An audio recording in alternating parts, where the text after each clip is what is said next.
ஏசப்பா, நீங்க தண்ணீரை ஒயின் ஆக்குனீங்க, அந்த ரெசிபி கொஞ்சம் சொல்ல முடியுமா? மகனே, அதுக்கு சுட சுட ஜெபமும் முழு விசுவாசமும் போதும். கூடவே சீக்ரெட் இன்கிரீடியண்டா நம்பிக்கையும் வேணும். ஏசப்பா, நீங்க கடல்ல நடந்தீங்க, இப்ப யாராவது ஸ்விம்மிங்கே தெரியாம அதே மாதிரி நடக்க முடியுமா?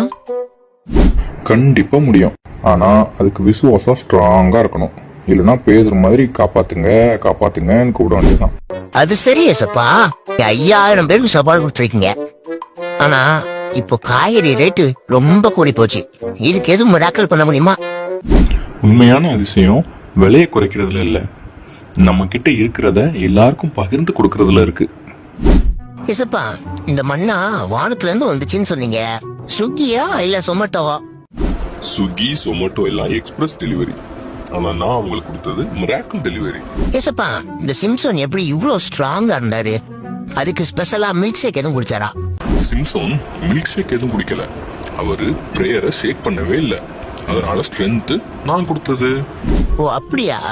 சரி ஏசப்பா, அந்த குப்பி தவிது சின்ன கல்ல வச்சு அவ்வளோ பெரிய கோழி எடுத்து அடிச்சிட்டான். ஆனா நம்மளுக்கு ஒரு சின்ன பிரச்சனை வந்தாலே ரொம்ப பயமா இருக்கு ஏசப்பா. மகனே, தாவீதோட கல்லுக்கு பவர் இல்ல, அவன் கான்பிடன்ஸுக்கு தான் பவர். சூப்பரா சொன்னீங்க, ரொம்ப தேங்க்ஸ் ஏசப்பா. ஃப்ரெண்ட்ஸ், இதே மாதிரி நம்ம ஏசப்பட்டா உங்க கொஸ்டின்ஸையும் கேட்கணுமா? கமெண்ட்ல உங்க கொஸ்டினை டைப் பண்ணுங்க. வர பார்ட்ல அதுக்கும் ஏசப்பட்ட ஆன்சர் கேட்போம். பாய்.